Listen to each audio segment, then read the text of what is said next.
अस्सलाम वालेकुम नाज़रीन, मैं हूँ तारिक शहजाद चौधरी। नाज़रीन इकराम, हम खिलाफत उस्मानिया के हवाले से आज फिर इयादा करते चलें कि हम ताहाल छठी सदी हिजरी और 11वीं सदी ईस्वी में गुफ्तगू कर रही है। हमारे वाक़यात यानी 1072 ईस्वी जब ख्वारज़म के हाथों यूसुफ ख्वारज़मी के हाथों अलब शाह का कत्ल होता है, और इसी तरह से फिर 1063 के जो वाक़यात हमने अर्ज़ कर रहे थे। और ये जानना फिर एक दफ़ा से आयादतन ज़रूरी है कि सुल्तान अलब अरसलान एक दलेर शख्स था, और वो फ़तह के मायनी और फ़िक्री और जो उसके इर्तिबात थे वो मुख्तलिफ थे। उसके दो शौक़ थे कि एक तो सरहदों को वसअत की जाए, और दूसरा अपनी सल्तनत के अंदर दावत तबलीग का काम किया जाए और काला काला रसूलुल्लाह का नारा लगाया जाए। नाज़रीन इकराम, इसी हवाले से मैं आपको उनकी शख्सियत पर अल-बदाया व निहाया के सफ़ा 114 और 112 का जिक्र ज़रूर करूँगा, जहाँ पर मलाज़खर्द के वाक़यात का जिक्र है। मलाज़खर्द में बक़ौल इब्न कसीर कि वो कितनी दलेरी और कितनी जानफिशानी के साथ लड़ा, और दो उसकी चीज़ें बड़ी मशहूर थीं कि एक तो वो अदल और इंसाफ पसंद बहुत था, और अपना इखलाक और किरदार उसका बड़ा वाज़ेह था। मलाज़खर्द के वाक़यात के अंदर कहीं जान बख्शिश की उसने, और अपने ग़ुलामों के साथ, अपने मुसाहिबों के साथ, और अपनी उसकी जो मजलिस थी, जहाँ पर मैंने अगली वीडियो में इंशाल्लाह उस पर जिक्र करेंगे, तो निज़ामुल मुल्क तूसी जैसे मुदब्बिर लोग भी उसकी हल्का इरादत में थे, और उनसे वो इस्लाह लेता था। तो इसी तरह से जो उनकी काबीना है वो उसके अंदर भी बड़े सरखेल किस्म के और बड़े गोहरे नायाब थे, और इतना अज़्म समी और इतना इस्तिक़लाल इस शख्स के अंदर मौजूद था कि डोमानूस के वाक़यात तो आपने सुन रखे हैं। जिस तरह वो जब भारी फ़ौज लेके आया तो इब्न कसीर ने उसके हवाले से लिखा, और फिर बाकी भी हमने इस पर बात की थी। तो तारीख़ दौलत उस्मानिया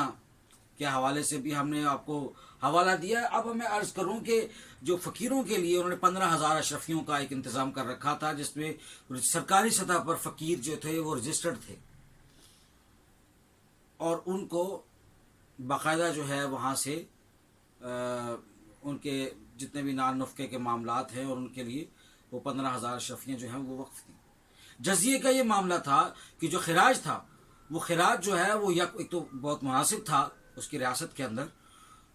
दूसरा ये कि अलब अरसलान ने उसको दो हिस्सों में तकसीम कर रखा था कि कोई भी उसको मुश्किल से ना अदा करे। और फिर मौसमियाती तब्दीली वगैरह के हवाले से बात करते हैं तो उसके लिए बहुत एक अलग कानून उसने हालात के मुताबिक उसमें आसानियाँ भी पैदा करता था। नाज़रीन इकराम, क़यामत दौलत उस्मानिया के सफ़ा नंबर 21 के हवाले से भी मैंने अर्ज़ किया कि यही जब हम उसकी गुफ्तगू के इब्न कसीर की किताब अल कामिल है जी, सफ़ा नंबर 253 के हवाले से हम अर्ज़ करते चले कि जो अदल और इंसाफ का तकाज़ा जो किसी भी रियासत के लिए बुनियादी फ़िक्री ज़रूरत है, जब किसी रियासत के अंदर अदल और इंसाफ नहीं रहता तो उसके वो सारी इमारत वो धड़ाम से गिर जाती है, बहुत सीधा होगी। तो अलब अरसलान की हाँ इतना ज़बरदस्त किस्म का एक इंसाफ का निज़ाम मौजूद था कि आपके यहाँ एक खबर पहुंची कि आपके किसी ग़ुलाम ने किसी की तहबंद जो है वो तहबंद चोरी कर ली। साबित होने पर आपने उस ग़ुलाम का सर जो है वो कलम कर दिया छोटी सी बात के ऊपर, तहबंद चोरी कर। बात बड़ी अजीब और बड़ी अजीब सी मज़ाहिका खेज़ भी हो सकती है, लेकिन अर्ज़ करने का मकसद ये है कि इसके बाद उसकी रियासत के अंदर चोरी चकारी छीना झपटी का कोई वाक़या देखने को नहीं मिला जब तक वो जिंदा रहा। फिर इसी तरह से आपके इखलाक और जो किरदार है वो उसके लिए उन्होंने कहा, जनाब हज़रत इब्न कसीर की किताब अल कामिल के 253 सफ़ा पे, कि वो बड़े बड़े बादशाह और बड़े जो पिछले जो बड़े अच्छे तारीख़ में नामवर सलातीन गुज़रे, हुक्मरान गुज़रे, उनकी सवानें उमरियाँ पढ़ता, और वहाँ से सीखता कि उन्होंने क्या गलतियाँ की और क्या, اور اب تو خیر گفتگو آج کل کہیں اور چل نکلی ہے، اور محمد بن قاسم کو بھی آج اٹھ کے اس سے بھی باتیں کی جا رہی ہیں کہ جناب یہ تو مسلمان کیا لینے آئے تھے یہاں پہ فلاں، وہاں پہ تاریخ یہ بتاتی ہے کہ جی ظلم اور بربریت تھی، جو اپنے ہاں ظلم ختم نہ کر سکے وہ دوسرے ہاں کے آگے، جہاں اپنی بچیاں محفوظ نہ تھی وہاں پہ دوسری ریاست کی بچیاں کیا محفوظ ہوتی. تو یہ ساری تاریخ جو ہے یہ معتبر ترین کتابیں ہیں جن کے حوالے ہم دے رہے ہیں. تو ناظرین اکرام، اس کو سمجھنے کی ضرورت یہ ہے کہ اس نے ان حکمرانوں کی سوانح حیات بھی پڑھی، اور اپنی اس نے وسعت اتنی دی اپنی اس سلطنت کو کہ ماورت النہر سے لے کر جو